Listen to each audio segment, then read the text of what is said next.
అందరికి నమస్కారం. సాయిరామ్ స్వామి. సాయిరామ్. సాయిరామ్ స్వామి. సాయిరామ్ అండి. అందరు జాయిన్ అయిపోయారా?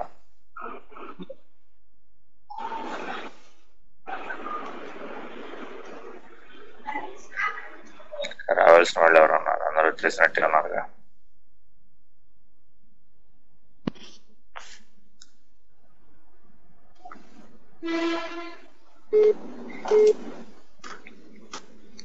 హరి ఓం శ్రీ గురుభ్యో నమః. హరి ఓం నమో బ్రహ్మాదిభ్యో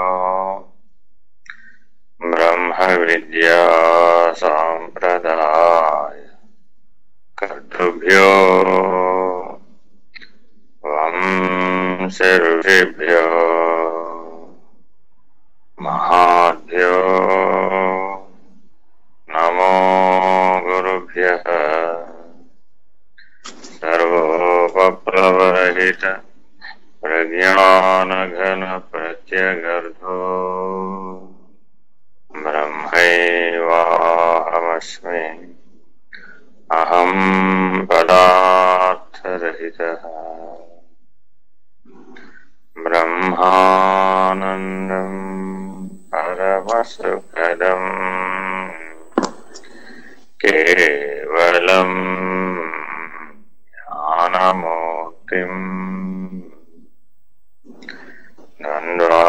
ద్వంద్వాతీతం గగన సదృశం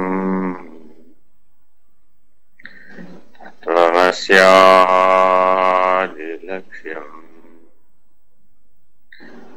ఏకం నిత్యం విమలమచలం సర్వధీ సాక్షిభూత్ భావాతీతం త్రిగుణరహితం సద్గురుం తం నమామి.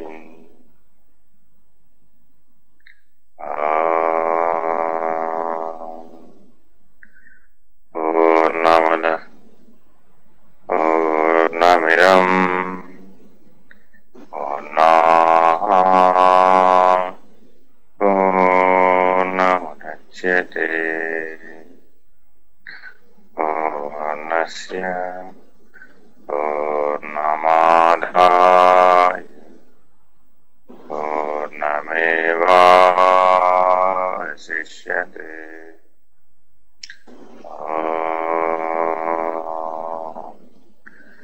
పూర్ణమదః పూర్ణమిదం పూర్ణాత్ పూర్ణముదచ్యతే పూర్ణస్య పూర్ణమాదాయ పూర్ణమేవావశిష్యతే.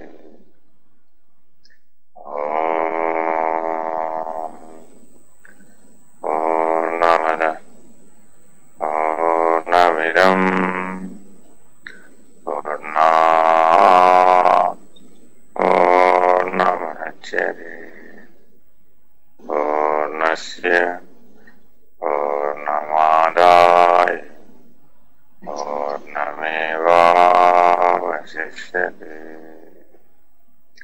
ఓం తత్సత్.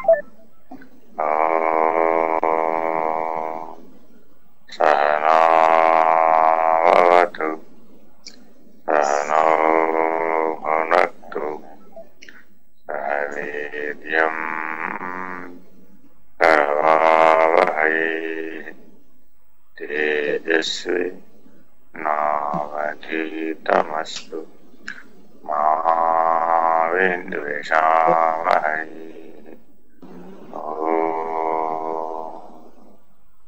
శాంతి శాంతి శాంతి.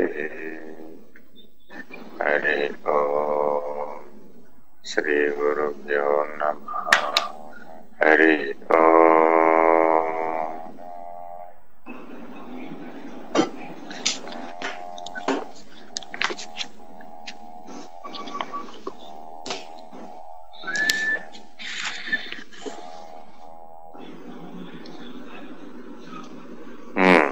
ఎక్కడ దాకా వచ్చామండి?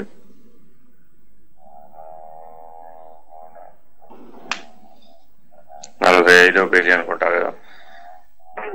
45.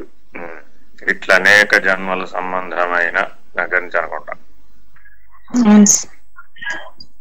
చదవండి ఎవరైనా. ఇట్లా అనేక జన్మల సంబంధమైన కర్మ జ్ఞాన సంస్కారములే భావి జన్మలకు కారణమగుచున్నవి. అధిక పుణ్యముచే కలుగు శరీరమందు పుణ్యవాసనయు, అధిక పాపముచే కలుగు శరీరమందు పాపవాసనయు కలుగుచున్నది. బ్రహ్మము మొదలుకొని వృక్షాది స్థావర పర్యంతం గల ప్రపంచమంతయు వారి వారి పుణ్య పాప కర్మల చేతనే పుట్టినది. కనుక ఆత్మ పుట్టి నశించుటలేదనియు, శరీరమే పుట్టి నశించుచున్నదని స్పష్టమగుచున్నది. ఈ విధముగా కర్మలను అనుసరించియే కాక ఆయా జన్మలలో సంపాదించిన ఆత్మ జ్ఞానమును అనుసరించి కూడా ఉత్తమ జన్మలను పొందుచున్నాడు. జ్ఞాన సముపార్జనలో ఆత్మ సాక్షాత్కారము పొందిన వారు మరి ఒక జన్మలో జ్ఞాన పరిపూర్తి కొరకు ఉత్తమ దేహమును పొందుచున్నారు. పునః ఆత్మోపదేశంలో మనకి మరికొన్ని వివరాలని అందిస్తున్నారు యమధర్మరాజు గారు. నచికేతుడిని ఉద్దేశించి ఈ ఆత్మబోధన చేస్తూ పుణ్య పాప వాసనల సంగ్రహం అంతయు కట్టకడపటికి సూక్ష్మ శరీరం ద్వారా మనలో అభివ్యక్తమవుచు చివరికి ఉత్తర దేహ నిర్ణయం కూడా వీటి వలనే ఈ వాసనామయ దేహం ద్వారానే నిర్ణయం అవుతుంది అనేటటువంటి స్పష్టమైనటువంటి నిర్ణయాన్ని మనకు అందిస్తుంది. అయితే ఈ వాసనామయ దేహం మనలో శేషించి ఉంటుంది ఎప్పుడూ కూడా. దానికి చావు లేదు, దానికి మరణం లేదు. ఈ వాసనామయ దేహాన్ని ఎవరైతే కారణ శరీరంతో సహా పోగొట్టుకుంటారో, కారణ శరీరం అనేటటువంటి అవిద్య అజ్ఞానం ఏదైతే ఉందో దానిని ఉత్తమ జ్ఞానమైనటువంటి ఆత్మజ్ఞానం ద్వారా, ఆత్మనిష్ట ద్వారా ఈ వాసనామయ దేహంతో సహా సూక్ష్మ కారణ శరీరాలన్నిటిని ఏకకాలంలో పోగొట్టుకోవాలి అనేటటువంటి ఉపదేశాన్ని చేస్తున్నారు. కారణం ఏమిటంటే అవిద్య మిగిలి ఉన్నంత వరకు, అజ్ఞానం మిగిలి ఉన్నంత వరకు పునః అభివ్యక్తీకరణ అయినటువంటి వాసనామయ దేహం ఉండక తప్పదు. తదభివ్యక్తీకరణ అయినటువంటి వాసనామయ దేహం ఉన్నంత వరకు తద్భోగ్య శరీరమైనటువంటి స్థూలదేహం ఉండక తప్పదు. తద్భోగ్య శరీరమైనటువంటి స్థూలదేహం ఉన్నంత వరకు జీవుడు, జగత్తు, ఈశ్వరుడు అనేటటువంటి అనేకత్వ భ్రాంతి చేత మిళితమైనటువంటి పరిణామశీలమైనటువంటి ఈ ప్రపంచంలో మనం జీవించక తప్పదు. ఇట్లా దేహాభిమానం చేత, శరీరాభిమానం చేత మానవుడు జన్మ కర్మల చక్రంలో పరిభ్రమిస్తూ ఉన్నాడు. అయితే ఉత్తమమైనటువంటి ఆత్మజ్ఞానాన్ని పొందడం ద్వారా ఉత్తమమైన జన్మని, ఉత్తమమైన దేహాన్ని జ్ఞాన పరిపూర్తి కొరకు మాత్రమే ధరించేటటువంటి అవకాశం ఉంది. పిపీలికాది బ్రహ్మ పర్యంతము అంటే అమేబా నుంచి మనిషి వరకు, మనిషి నుంచి బ్రహ్మం వరకు ఉన్నటువంటి సకల చరాచర జీవ సముదాయము కూడా సమస్తము కూడా నిర్ణయాత్మకమైనటువంటి ఆత్మజ్ఞానం చేతనే నియమితం అవుతున్నారు. ఇట్టి ఆత్మజ్ఞాన విశేషాన్ని మానవులు తప్పక సాధించాలి. మానవులు మాత్రమే ఎందుకు అర్హులు, మిగిలినటువంటి జీవరాశులు ఎవరో కూడా ఈ ఆత్మజ్ఞానాన్ని పొందడానికి అర్హత కలిగిన వారు కాదు. ఎవరైతే ఆత్మసాక్షాత్కార జ్ఞానాన్ని ఈ జన్మలో శరీరం పడిపోయేలోపు సంపాదిస్తారో మిగిలినటువంటి బ్రహ్మ నిర్ణయాన్ని, బ్రహ్మనిష్టని, పరబ్రహ్మ నిర్ణయాన్ని, బయలు దర్శనాన్ని పూర్తి చేసుకోవడం అనేటటువంటి జ్ఞాన పరిపూర్తి అనేటటువంటిది తదుపరి జన్మలో పూర్తి చేసుకుంటారు.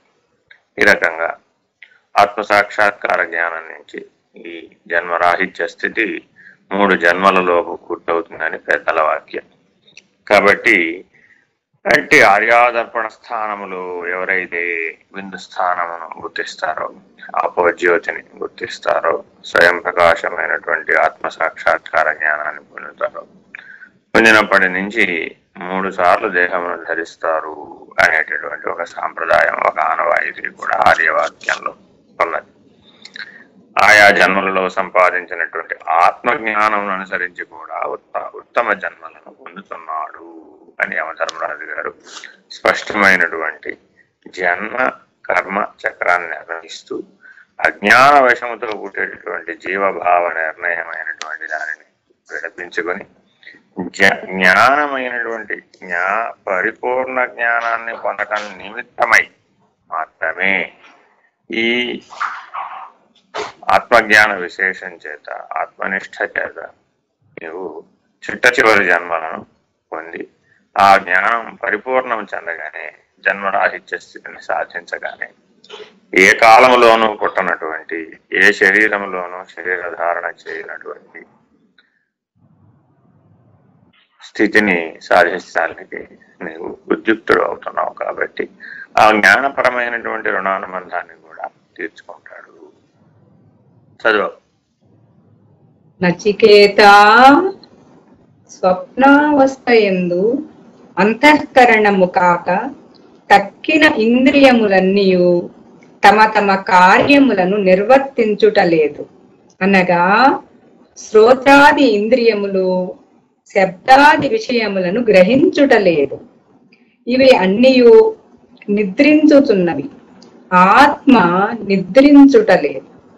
జాగ్రత్తావస్థ ఎందువలనే స్వప్నమందును స్త్రీ పుత్ర గృహ ఆరామ క్షేత్రాదులను అంతఃకరణమందు సృష్టించుతున్నాడు. సుషుప్తి యందు అంతఃకరణముతో కూడా ఇంద్రియములన్నీ నిద్రించుతున్నవి. అయినప్పటికీ సుషుప్తి యందును ఆత్మ సాక్షి రూపుగా ఉండుటచే సుషుప్తి అందలి శూన్యమును గుర్తించుతున్నాడు. ఈ విధముగా ఆత్మ సాక్షి రూపముగా ఉండుట చేత 3 అవస్థలను గుర్తించుచున్నది. కాని ఆత్మ మేల్కొనుట, స్వప్నమును పొందుట, సుషుప్తిని పొందుట అను అవస్థలను పొందుటలేదు. ఆత్మ సాన్నిధ్యములో ఈ 3 అవస్థలు జరుగుతున్నవి. ఇది చాలా ముఖ్యమైనటువంటి ఉపదేశం. అవస్థాత్రయాన్ని, సాక్షిత్వాన్ని నిర్ణయించేటటువంటి బోధని ఇందులో చెప్తున్నారు. అవస్థాత్రయ సాక్షిత్వమే ఆత్మనిష్టకు గీటురాయి. కాబట్టి ఎవరైతే ఈ 3 అవస్థల యందు సాక్షిగా ఉంటారో, జాగ్రత్త స్వప్న సుషుప్తులు అనేటటువంటి 3 అవస్థల యందు సాక్షిభూతముగా ఉండి తురీయ నిష్టను పొందుతున్నారో వారే ఆత్మనిష్ఠులు అనేటటువంటి నిర్ణయ వాక్యాన్ని స్పష్టంగా మనకు తెలియజెప్తున్నారు. ఏ విధంగా ఈ అవస్థాత్రయం ఏర్పడుతున్నాయో మనం గమనించినట్లయితే, కారణ సాక్షి అయినటువంటి ఆత్మ, మహాకారణ స్థితి ఎందున్నటువంటి ఆత్మ, సుషుప్తికి సాక్షిభూతంగా ఉన్నటువంటి ఆత్మ, శూన్యమునకు సాక్షిభూతంగా ఉన్నటువంటి ఆత్మ, శూన్యాతీతముగా ఉన్నటువంటి ఆత్మ బ్రహ్మ, ఈ 2 కూడా తప్పక సాధించవలసినటువంటి లక్ష్యములు ఆత్మనిష్ట, బ్రహ్మనిష్ట. ఈ దృష్టిగా ఆత్మస్వరూపము, సమిష్టిగా బ్రహ్మస్వరూపమే వలయున్నటువంటి నిర్ణయింపబడుతున్నటువంటి ఏ స్థితి అయితే ఉన్నదో అట్టి ముక్తావస్థని, అట్టి అవస్థాత్రయ సాక్షిత్వాన్ని మానవులందరూ తప్పక సాధించాలి. సర్వేంద్రియ వ్యవహారముగా జ్ఞానేంద్రియ, కర్మేంద్రియ, ప్రాణేంద్రియ, అంతరేంద్రియ, విషయేంద్రియ వ్యవహారముగా సాగేటటువంటి జాగ్రత్తావస్థ, అందులో నుంచి విరమణ చెంది కేవల అంతరింద్రియ వ్యవహారముగా సాగేటటువంటి స్వప్నావస్థ, కేవల శూన్య వ్యవహారమైనటువంటి ఏమీ లేదు, ఏమీ తెలియనటువంటి వ్యవహారముగా సాగేటటువంటి జ్ఞాత వరకే మిగిలి ఉన్నటువంటి కారణస్థితి, అట్టి జ్ఞాతకు సాక్షిగా ఉన్నటువంటి కూటస్థ స్థితి అందున్నటువంటి ఆత్మస్వరూపము, బ్రహ్మస్వరూపము, వీటిని ఎవరైతే గుర్తిస్తున్నారో, ఈ ఎరుకని ఎవరైతే సంపాదిస్తున్నారో, ఈ జ్ఞానాన్ని ఎవరైతే సంపాదిస్తున్నారో, ఈ అఖండమైనటువంటి ఎరుక, అఖండమైనటువంటి జ్ఞాన స్వరూప నిర్ణయాన్ని ఎవరైతే పొందుతున్నారో వారికి ఈ జాగ్రత్తావస్థ, ఈ స్వప్నావస్థ, ఈ సుషుప్తి అవస్థ పిల్లలాటల పోలిక వలె కనపడుతున్నది. అంతేగాని వారు స్వయముగా ఈ అవస్థాత్రయమును పొందుటలేదు. ఆత్మ యొక్క సాన్నిధ్యంలోనే ఈ జాగ్రత్త, స్వప్న, సుషుప్తి అవస్థలు జరుగుట చూస్తూ ఉన్నాడు. జరుగుట, ఇది చాలా ముఖ్యమైనటువంటి. ఈ జరుగుట అన్న స్థితికి మానవుడు ఎదగాలన్నమాట. ప్రస్తుతం అన్ని చేయడం, అనుభవించడం అనేటటువంటి స్థానంలో ఉన్నటువంటి కర్తృత్వ, భోక్తృత్వ అభిమానములను జయించి తాను సాక్షి స్వరూపమైన నిర్ణయాన్ని సదా పొంది, సదా త్రిపుటి యందు సాక్షి ఎవరికైతే నిలబడి ఉన్నారో, సర్వ త్రిపుటులకు సాక్షిభూతముగా ఎవరైతే నిలబడి ఉన్నారో, అట్టి సాక్షి అనుభవ జ్ఞానం చేత, అట్టి సాక్షి అనేటటువంటి అపరోక్షానుభూతి చేత మాత్రమే నిర్ణయం అయ్యేటటువంటి ఏ తుల్య నిష్ఠ ఉన్నదో, దేని వలనైతే జాగ్రత్త యొక్క కొనసాగింపు గాని, స్వప్నం యొక్క కొనసాగింపు గాని, సుషుప్తి యొక్క కొనసాగింపు గాని తన యందు జరుగుతున్నట్లుగా మాత్రమే అనుభూతమవుచు, తనకు లేవని తాను వాటికి సాక్షిభూతుడనే నిర్ణయాన్ని ఎవరైతే పొందుతున్నారో, తానుగా నిలచుకోండి, త్వమేవాహం, నేను బ్రహ్మమును, అయమాత్మ బ్రహ్మ అనేటటువంటి బ్రహ్మనిష్టని ఎవరైతే సాధిస్తున్నారో, మహావాక్య నిర్ణయ పద్ధతిగా ఈ సాలోక్య, సామీప్య, సారూప్య, సాయుధ్యములు అనేటటువంటి చతుర్విధ ముక్తులకు బ్రహ్మ జ్ఞానాన్ని సంపాదించి బ్రహ్మవిధుడై ఎవరైతే ఈ తురీయ నిష్ఠను సంపాదిస్తున్నాడో, ఎవరైతే ఓంకార స్వరూపుడుగా ఉన్నాడో, ఎవడైతే అక్షర స్వరూపుడుగా ఉన్నాడో, ఎవడైతే ఓంకార వాచ్యుడుగా ఉన్నాడో, అటువంటి అక్షర స్వరూపుడైనటువంటి బ్రహ్మమున పొందిన వాడవుతున్నాడు. కాబట్టి అవస్థాత్రయం బ్రహ్మజ్ఞానమునకు ఈ అవస్థాత్రయ సాక్షిత్వమే పునాది. అంటే అవస్థాత్రయ సాక్షిత్వాన్ని సాధకులందరూ తప్పక సాధించాలి. అలా సాధించినటువంటి వారు మాత్రమే ఈ నిర్ణయ జ్ఞానాన్ని పొందగలుగుతున్నారు. కాబట్టి దీపోంతరస్తథా అనేటటువంటి పద్ధతిగా వెలుగుచూ ఉన్నటువంటి దీపం మరొక దీపమును వెలిగించినట్లుగా ఏ అశరీరి సద్గురువు చేత అయితే నీవు ఉపదేశాన్ని పొంది, ఆత్మోపలబ్ధిని పొంది, బ్రహ్మజ్ఞానాన్ని పొంది, బ్రహ్మనిష్ఠుడిపై నీవు ఆ స్థితిని నిలకడ చెందుతున్నావు. అట్టి సద్గురుమూర్తికి ప్రణామములు, అట్టి మహానుభావుడికి ప్రణామములు అర్పిస్తూ ఇటువంటి బ్రహ్మజ్ఞానాన్ని అందించేటటువంటి సద్గురుమూర్తుల యొక్క పరంపరని ఆశ్రయించి అటువంటి విధానంలో మానవుడు పురోగమించవలసినటువంటి అవసరం ఉన్నది. ఈ అవస్థాత్రయ సాక్షిత్వం అనేది ఎంత సులభంగా లభించేటటువంటి అంశం కాదు, దుర్లభం. ఎంతో ప్రయత్నం చేస్తే గానీ అవస్థాత్రయ సాక్షిత్వం పూర్తి కాదు. మిగిలిన త్రిపుటులన్నీ ఒక ఎత్తు, ఈ అవస్థాత్రయ సాక్షిత్వం అనేటటువంటి త్రిపుటి ఒక్కటి ఒక ఎత్తు. అందువలనే వేదాంతంలో అన్ని ఉపనిషత్తులలో కూడా ఈ అవస్థాత్రయ సాక్షిత్వం గురించి బోధించబడుతూ ఉంటుంది. ఎందుకంటే వ్యవస్థాత్రయ సాక్షిత్వం సాధించడం ఒక్కటి చాలా కష్టతరమైనటువంటి సాధన. ఇక్కడ చేయడానికి ఏమి ఉండదు, చేసే సాధన కూడా ఏమి ఉండదు. కేవలము ఉపరతి తితీక్ష, కేవలము ఉదాసీనంగా, కేవల సాక్షిత్వంతో, కేవల విచారణ మాత్ర దృక్కుగా, దృశ్యము తాను కానటువంటి దృక్కుగా, కేవల దృక్కుగా నిలచి ఉండటము, ఉండుట మాత్రమే, ఓరక ఉండుట మాత్రమే ఇక్కడ సాధనగా చెప్పు. అటు ఊరక ఉండుట అనే దృష్టి ఎవరికైతే కలుగుతుందో, ఆ దృక్స్థితి ఎవరికైతే కలుగుతుందో వారు మాత్రమే ఈ అవస్థాత్రయ సాక్షిత్వాన్ని సాధించగలుగుతున్నారు. ఈ అవస్థాత్రయ సాక్షిత్వం ద్వారా నిర్వికల్ప సమాధి నిష్ఠలో ప్రవేశిస్తారు. కాబట్టి షడ్విధ సమాధి నిర్ణయం ఎరిగినటువంటి వారు ఎవరైతే ఉన్నారో దానిని అధిగమించడానికి చేసే ప్రయత్నమే అవస్థాత్రయ సాక్షిత్వం. కాబట్టి ఈ నిర్వికల్ప సమాధి నిష్ఠలో నిలచి ఉన్నటువంటి వారు మాత్రమే ఈ అవస్థాత్రయ సాక్షిత్వాన్ని సాధించి ఆత్మనిష్ఠులై, బ్రహ్మనిష్ఠులై, అక్షర స్వరూపులై, సదా జీవన్ముక్తులై అయుజ్య స్థితిలో నిలబడి ఉన్నటువంటి వారు అవుతారు. ఇట్టి విశేషమైనటువంటి అవస్థాత్రయ సాక్షిత్వాన్ని సాధకులందరూ సాధించాలి. చదువు. గదిలో ఉన్న దీపపు కాంతిలో ఒకరు చదువుకొనుచున్నారు, ఒకరిద్దరు వ్రాసుకొనుచున్నారు, మరి ఒకరు నిద్రించుచున్నారు. వారి వారి పనులతో దీపమునకు సంబంధము లేనప్పటికీ ఆయా పనులను ప్రకాశింపచేయనట్లుగానే ఆత్మ మూడవస్థలను పొందకుండగానే ఆ అవస్థలను ప్రకాశింపచేయుచున్నది. ఇది ఒక ముఖ్యమైన ఉపమానం అండి. దీనిని నాటక దీప ప్రకరణం అంటారు. ఈ నాటక దీప ప్రకరణం విశేషంగా యోగ వాసిష్టంలోను, వేదాంత పంచదశిలోను, సీతారామాంజనేయ సంవాదంలోను చక్కగా బోధించబడుతుంది. ఈ నాటక దీప ప్రకరణం అంటే ఏమిటంటే, ఒక దీప సాన్నిధ్యంలో మీరు కూడా రోజు ఉదయం పూజ చేయడానికి, షోడశోపచార పూజ చేయడానికి ప్రారంభించే ముందు ఒక దీపాన్ని వెలిగిస్తారు. ఆ దీపారాధన జ్యోతి ప్రజ్వలనం చేసిన తర్వాతనే మిగిలిన షోడశోపచారాలని పూర్తి చేస్తారు.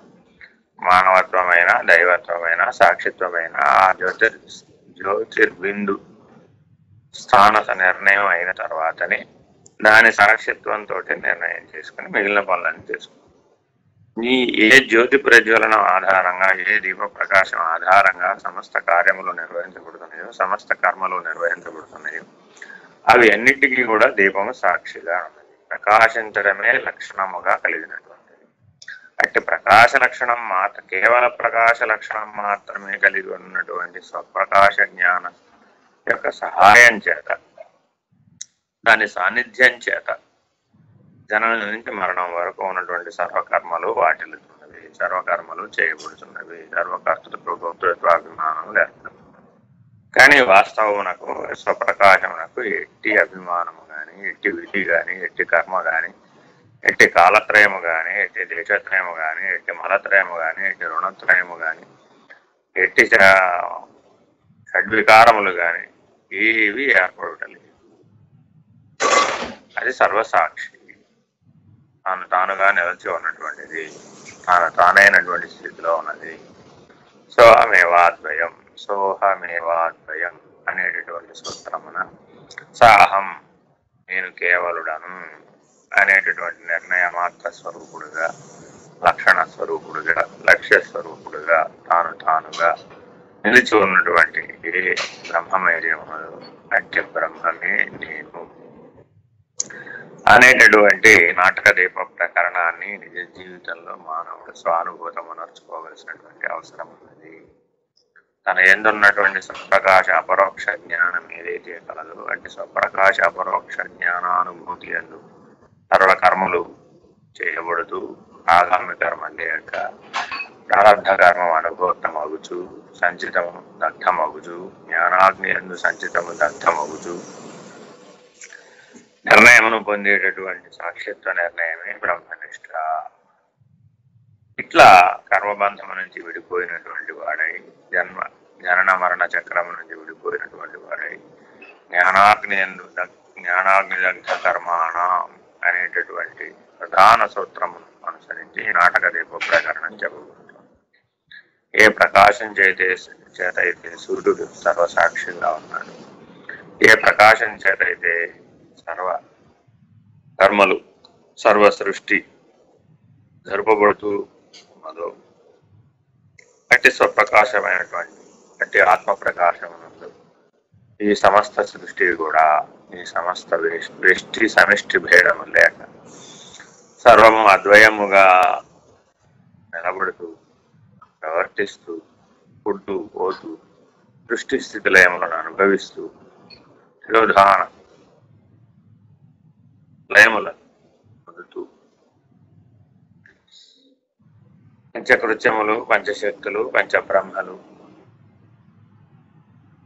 ఈ రకముగా చెప్పబడేటువంటి బ్రహ్మాండమైన యొక్క స్థితి పంచ తన్మాత్రలు ఇవన్నీ ఏర్పడుతూ ప్రవర్తిస్తూ వ్యవహరిస్తూ లయమవుతూ మరణ ప్రాదుర్భవిస్తూ తాను మాత్రం సర్వసాక్షిగా నిలిచి ఉండేటువంటి జగజ్యోతి సర్వసాక్షి స్వప్రకాశం అనేటటువంటి లక్షణములతో నిలబడి ఉన్నటువంటిది ఏదైతే ఉన్నదో అట్టి బ్రహ్మము నేనే, నేను బ్రహ్మమునైతిని కాదు, నేనే బ్రహ్మము అనేటటువంటి అద్వయ తారక స్థితిని మానవుడు సాధించాలి, సాధకుడు సాధించాలి. ఈ రీతిగా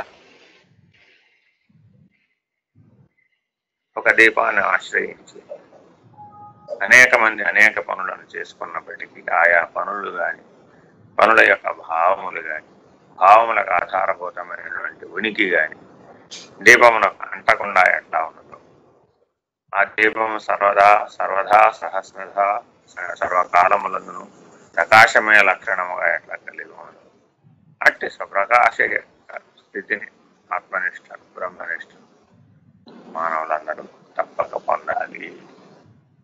ఇట్టి నిర్ణయాత్మకమైన స్థితిలో సదా నిలచి ఉండాలి. ఇట్టి తురియ నిష్ట యందు సదా నిలచి ఉండాలి. చదవ. ఆ ఆత్మ శుద్ధ స్వరూపుడై ఉన్నాడు. అతడే అద్వితీయ పరబ్రహ్మ స్వరూపుడై ఉన్నాడు. అతడే సర్వశాస్త్రముల చేత చెప్పబడినటువంటి అమృత రూపుడుగా ఉన్నాడు. సకల ప్రపంచము ఆ బ్రహ్మమునందే ఆధారపడి ఉన్నది. దానిని అతిక్రమించున్నది ఏదియూ లేదు. అదియే నీవడిగిన తత్వము. తత్వము అనే నిర్ణయాన్ని ఇక్కడ నిర్వచిస్తున్నారు. త్వం, త్వం అంటే నేను, తత్ అంటే పొందవలసినటువంటి బ్రహ్మం. కాబట్టి అయం ఆత్మ బ్రహ్మ, అయం అంటే నేను, వ్యష్టిగా ఆత్మస్వరూపుణ్ణి సమష్టిగా బ్రహ్మస్వరూపుణ్ణి అనేటువంటి మహావాక్య నిర్ణయ పద్ధతిగా సకల ప్రపంచము ఆ బ్రహ్మము పైననే ఆధారపడి ఉన్నది. సర్వ సృష్టి కూడా ఆ బ్రహ్మము పైన ఆధారపడి ఉన్నది. నిన్ననే తొలి ఏకాదశి పూర్తి అయింది. ఆ తొలి ఏకాదశి శయన ఏకాదశి. సర్వ సృష్టి కూడా విష్ణువునందు లయించి విష్ణువు సాగర గర్భమందు, క్షీరసాగర గర్భమందు, పాలపుంత అనేటటువంటి మిల్కీ వే, మనం కూడా పేర్లు అలాగే పెట్టాం. ఆ పాలపుంత అనేటటువంటి గెలాక్సీ ఏదైతే ఉన్నదో ఆ గెలాక్సీ మధ్యలో విష్ణునాభి అనేది ఏర్పడి ఉన్నది. అట్టి విష్ణునాభి స్థానం నుంచే అది కొన్ని వందల మిలియన్ల సూర్యుల శక్తి కలిగినటువంటిది.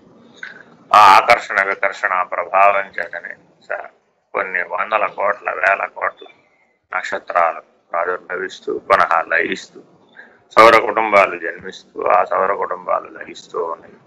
అటువంటి స్థితిని వర్ణిస్తున్నటువంటి విష్ణు సహస్రనామం పురుష సూక్తం ఏదైతే ఉన్నదో ఆ నాభిస్థానము నుంచి బ్రహ్మ ఉత్పన్నమై ఆ బ్రహ్మము నుంచి సర్వ సృష్టి ఉత్పన్నమై ఏదైతే మరల పునః తన స్వస్థితి ఎందు లయించి కొంతకాలం నుండి మరల చతుర్మాస వ్రతం, ఈ 4 మాసములు ఎవరైతే ఈ శయన ఏకాదశి నుంచి ఉత్థాన ఏకాదశి వరకు ఈ 4 మాసములు చాతుర్మాస వ్రతం అని పేరు. ఇంటి చాతుర్మాస్య వ్రతమునందు సాధకులై సదా ఆత్మ నిష్ఠయందు స్వాధ్యాయమందు నిలకడ చెంది అట్టి నిలకడతో ఎవరైతే పునః భగవద్ దర్శనాన్ని ఉత్థాన ఏకాదశి కల్లా చేస్తారో, పునః సృష్టి ప్రాదుర్భవ కాలంలో ఎవరైతే బ్రహ్మ విష్ణు మహేశ్వరులైన మూర్తిత్రయాన్ని, శక్తిత్రయాన్ని పునః ప్రాదుర్భవించేటటువంటి కాలానికి మరలా అందరూ కూడా ఆయా దైవత్వ స్థితిని, దివ్య స్థితిని దర్శించినటువంటి వారు ఎవరైతే ఉన్నారో అటువంటి విధానాన్ని అంతా కూడా మన ధర్మశాస్త్రంలో, మన సాంప్రదాయంలో, మన అనుచానమైనటువంటి జీవన విధానంలో ఇమిడ్చి అందించినటువంటిది అంతా కూడా ఈ కర్మ రూపంలో, ఉపాసనా రూపంలో చెప్పబడుతున్నదంతా కూడా ఆత్మజ్ఞానమే, ఆ బ్రహ్మజ్ఞానమే.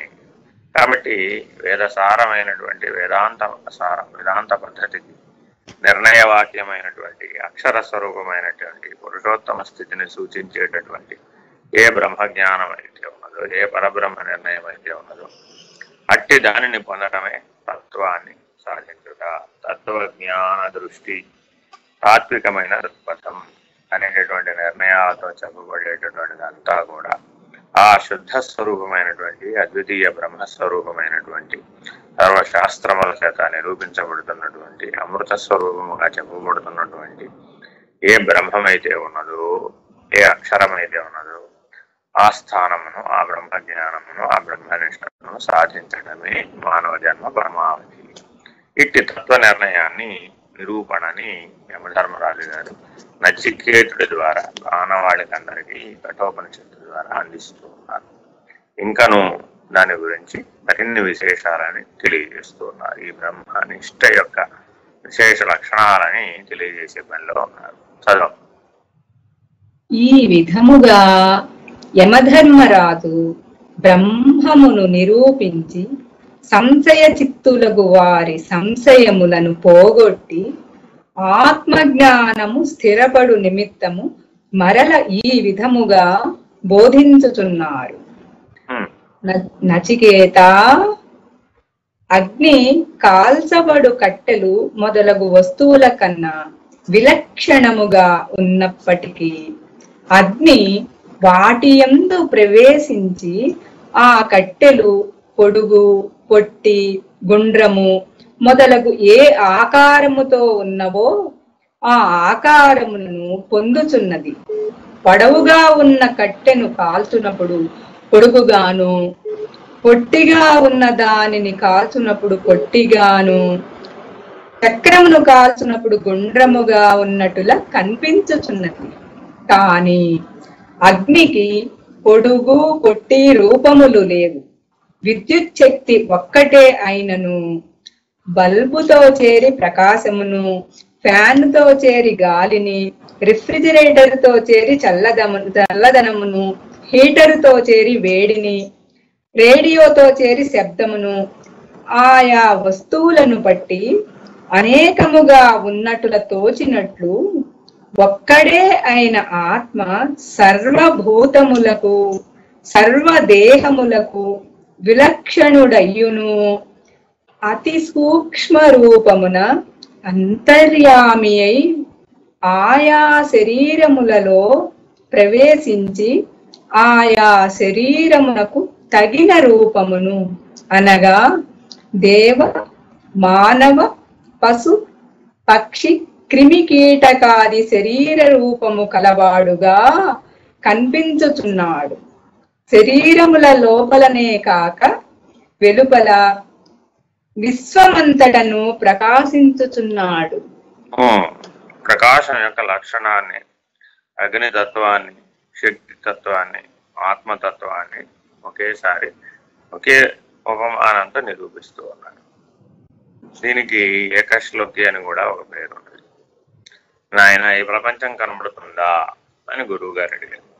కనబడుతోంది అన్నాడు.